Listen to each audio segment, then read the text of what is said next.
नमस्कार मित्रांनो, supporting businessman in Solapur. मित्रांनो, माझा मित्र रविकांत मेत्रे नया उद्योजक आहे। त्यांनी भाकरी मशीन टेंडरचा उद्योग सुरू केलेला आहे।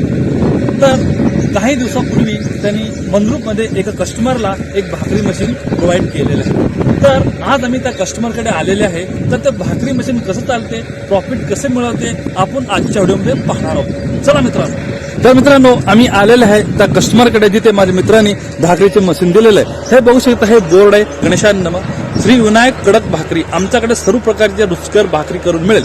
चला मित्रांनो, आम्ही आलेले आहे विनायक कडक भाकरी मंद्रुप येथे। तर आमचे मित्र रविकांत मेत्रे यांनी दिलेले भाकरी मशीन ही आहे।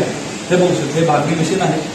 तर आता नवीनच 2-3 महिन्यातच ही मशीन त्यांनी डिलिव्हरी केलेली आहे। तर आज आपण इथं येण्याचं कारण म्हणजे जे कस्टमर आहेत त्यांना भाकरीचं मशीन कसं वाटलं आणि त्या मशीनच्या सहाय्याने कितपर्यंत त्यांचे फायदा होत आहे, कमाई किती होत आहे, ते आपण आजच्या व्हिडिओमध्ये पाहणार आहोत। तर सर्वप्रथम आम्ही आजचे जो कस्टमर आहे त्या कस्टमरशी चर्चा करूया। नमस्कार मॅडम। नमस्कार तर मॅडम, आपलं नाव काय आहे? रेश्मा हेळकर नाव आहे माझं। ओके, तर तुम्ही मशीन कधी घेतलं मॅडम? 2 महिने झाले सर। ओके, 2 महिने झाले। हो. तर मशीन कसं वाटलं तुम्हाला? मशीन एकदम मस्त वाटलेलं आहे। ओके, मग तुम्हाला ही मशीन कुणी दिली? रविकांत मेत्रे सर आहे। ओके, हा। तुम्ही भाकरी आता कधी कधी बनवता? मी रोजच बनवते। ओके ओके, हे मशीन तुम्हाला हँडल करता येते? हो, मला येते ना। ओके, मला दाखवा कसं करता तुम्ही। म्हणजे आपलं आता आम्हाला रोटी पाहिजे, तर तुम्ही रोटी कसं बनवता? अगोदर मला आता पीठ चाळून घ्यावं लागेल। ओके, चला सुरू करूया। हे आता ज्वारीचं पीठ आहे आणि मी हे त्याला चाळून घेत आहे। मस्त असं छान चाळून घ्यायचं आणि 1 किलोचं किंवा अर्धा किलोचं पीठ आपण प्रथमतः घ्यायचं आणि त्यासाठी 1 ग्लास पाणी भरपूर होतं। टेस्ट येण्यासाठी थोडंसं मीठ टाकायचं, म्हणजे भाकरीला आपण भरपूर टेस्ट येतो। आता मी पीठ घेतलेलं आहे आणि पाणी घालत आहे। 1 किलोला 1 ग्लास पाणी भरपूर होतं। जरी तुम्हाला जास्त कमी असं वाटत असेल तर तुम्ही अंदाजाने बी घेऊ शकता। आता मी हे पीठ मळून घेत आहे। मस्त असं घट्ट मळून घ्यायचं व्यवस्थित आणि ह्याला जर चिकट कमी असेल तर गरम पाणी घातलं तरी तुम्हाला चालेल। मॅडम, तुमचं पीठ रेडी झालंय? हो, रेडी झालं आहे। ओके, चला दाखवा बघू। यस, हे पीठ एकदम रेडी झालेलं आहे आणि भरपूर असं घट्ट बनवायचं आहे, कारण ते पीठ मशीनला चिटकू नये म्हणून तुम्हाला एकदम घट्ट बनवून घ्यायचं आहे आणि थोडंसं जास्त मळून घ्यायचं आहे। मग आता हे मी मशीन मध्ये घालायला जात आहे। मशीनवरती भाकरी कसं बनवायचे ते आता दाखवणार आहे। चला मित्रांनो, हे ऑफ अँड ऑन बटन आहे। फक्त काय नाही, लय मोठी काय झोल नाही करायचं आहे आणि लय मोठी टेन्शन पण घ्यायचं नाही। बघू शकता इथंच ऑन आणि ऑफ, हे बघा, हे बटन तिकडे ऑन केलं की सुरू झाला। एकदम इझी आहे, एवढं काही डिफिकल्ट नाही। चला आता भाकरी कशी बनते आपण बघूया। चला, आता मशीन ऑन झालेलं आहे। हा, तुम्हाला प्रथम तर मी सांगते, हे मोकळं पीठ आहे। आपण जसं भाकरीला आपण बडवताना खाली घातलेलं असतं ना, बडवतो ना आपण खाली पीठ घालू, बरोबर, तसं हा मशीनीचं सिस्टम सुद्धा तसंच आहे। ओके, बघू शकता, हे पीठ मी इथं घालत आहे। इथं मोकळं पीठ घालायचंय। तुम्ही बघू शकता, हे मी आता घातलेलं आहे।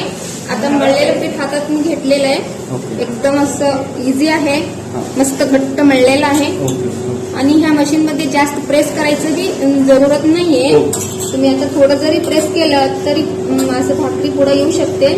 तुम्ही बघू शकता, फक्त थोडंसं प्रेस करायचं आहे, मस्त भाकरी बनवून येते। हे बघा, तर पटकन तिकडे काढलं गेलं लगेच ह्याच्यामध्ये टाकायचा, वरती पेपर ठेवायचा, परत एक पेपर ठेवायचा। तर चला मित्रांनो, आले बघा, येत आहे बघा, एकदम मस्तपैकी गोल गोल रोटी, जरात बारीक सोलापुरी भाकरी बघू शकता। एकदम सुंदर अशी भाकरी बघू शकता। अशा पद्धतीने आपण या मशीनवरून आपण भाकरी बनवू शकतो मित्रांनो। हे आता उरलेलं पीठ आहे, जे तुम्ही खाली टोपली ठेवलेले आहे, ह्यात पडतंय उरलेलं पीठ। परत ते आपण सगळं व्यवस्थित मिक्स करून परत रिटर्न आपण ते मशीन मध्ये घालणार आहोत। बरोबर, आता हे घातलेलं आहे, परत आता रोटी येणार आहेत। Okay,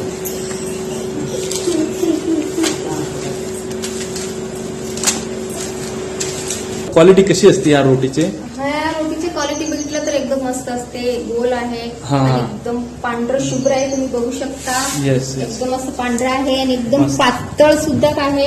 right. इझी हा 5 ते 6 महिन्यापर्यंत तुम्ही रिअली घरात ठेवू शकता. ओके. आणि 5 ते 6 महिन्यापर्यंत यूज करू शकता.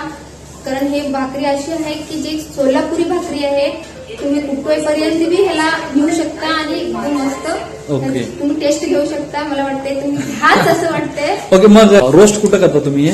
हे रोस्ट मी चुलीवर करत आहे. ओके. कारण गॅसवर करण्यापेक्षा चुलीचं हा जे ओल्ड आहे ना आता गोल्ड होणार आहे. बरोबर. हा जे ओल्ड इज गोल्ड म्हणतात ना तसं Correct. आता मी चुलीवरच यूज करते. कारण आजकाल व्हरायटी चुलीवरच्या भाकरीला भरपूर आहे. डिमांड आहे. हा डिमांड आहे आणि ते आता सिटीमध्ये मी आता खेडेगावातच आहे हा, हा. आणि ऍक्च्युली राहते ती फक्त शेतात राहते. ओके. मी गावात बी नाही. हा. कारण मी शेतात राहून हा बिझनेस करत आहे.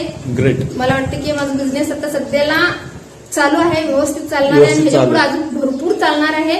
येस हा. येस. हा. आणि मी हे चुलीवर भाजते आहे. ओके, तुम्ही जो भाकरी आहे ते चुलीवरती भाजताय. हा, हा. ओके, चला भाजून दाखवा बघू एक. हा ठीक आहे. मित्रांनो बघू शकता इथं ताई बसलेल्या आहेत आणि जवळ चूल जळत आहे. तर आता आपण चुलीवरती भाकरी कशी बनते ते आपण बनणार आहे. सर्वप्रथम सोलापूर भाकरीला लई डिमांड आहे मित्रांनो, अख्खा महाराष्ट्रामध्ये नाही तर भारतातच लई डिमांड आहे. आता हे मी भाकरी मशीनवर बनवून घेतलेले आहेत. ओके आता फक्त ह्याला भाजण्याचा कार्यक्रम करायचा आहे. ओके. मग आता मी असं चूल पेटवलेली आहे. हा हा. फक्त असं भाकरी टाकायची, ओके वरून पाणी लावून घ्यायचं असं थोडंसं हलक्या हाताने. ओके. हा हलक्या हाताने लावून घ्यायचं. हा त्याला थोडं एकदम नॉर्मली जाळ ठेवायचा. बरोबर. मग परत हे असं आपण एका टोपल्यामध्ये किंवा एका कशात तरी आपण सर्व करू शकतो. पाणी कसं लावायचं भाकरीला? पाणी ही पेट लागलेलं असतं आणि पाणी लावलेली भाकरी एकदम टेस्ट आणि एक चविष्ट लागतात. ओके. त्यामुळे कापड घ्यायचं का पाणी लावायला? हा हा. ते जेणेकरून तुम्हाला हाताला पोळू नये म्हणून. Okay okay. नाहीतर ऍक्च्युली हातानच लावतात. बरोबर पण ते तुम्हाला हाताने पोळू नये म्हणून ते आपल्या सेफ्टीसाठी आहे. बरोबर. सध्याला भाकरी रेडी होत आहे. बघा आता तुम्ही ही भाकरी रेडी आहे. हा. एकदम मस्त असं मस्त तव्यावर मस्त छान भाजलेली झालं आहे. छान झालं. तर मित्रांनो तुम्ही मशीन बघितलाय, मशीनवरती भाकरी कशी बनते ते बघितलंय. त्यानंतर ते जे मशीनवरती बनलेले भाकरी चुलीवरती कसं भाजायचं ते पण बघितलंय. आता फायनल आहे तर ते भाकरी पॅकअप कसं करायचं आणि तुमच्यापर्यंत कसं पोहोचायचं ते बघा. तर बघू शकता इथे भाकरी पॅकिंग होत आहे मित्रांनो. लग्न असू द्या, कुठलाही कार्यक्रम असू द्या, कुठलाही समारंभ असू द्या, तुम्हाला भाकरी कडक भेटेल हे बघू शकता. आणि सगळ्यात महत्वाची म्हणजे ओरिजिनॅलिटी आहे. हे बघा सेत आहे, झाडे आहेत आणि इथं भाकरी वाळत घ्यायला एकदम मस्तपैकी असा व्हरांडा आहे. जर तुम्हाला सोलापुरी भाकरी पाहिजे असेल तर अशा पद्धतीने तुम्हाला पॅकअप करून भेटेल.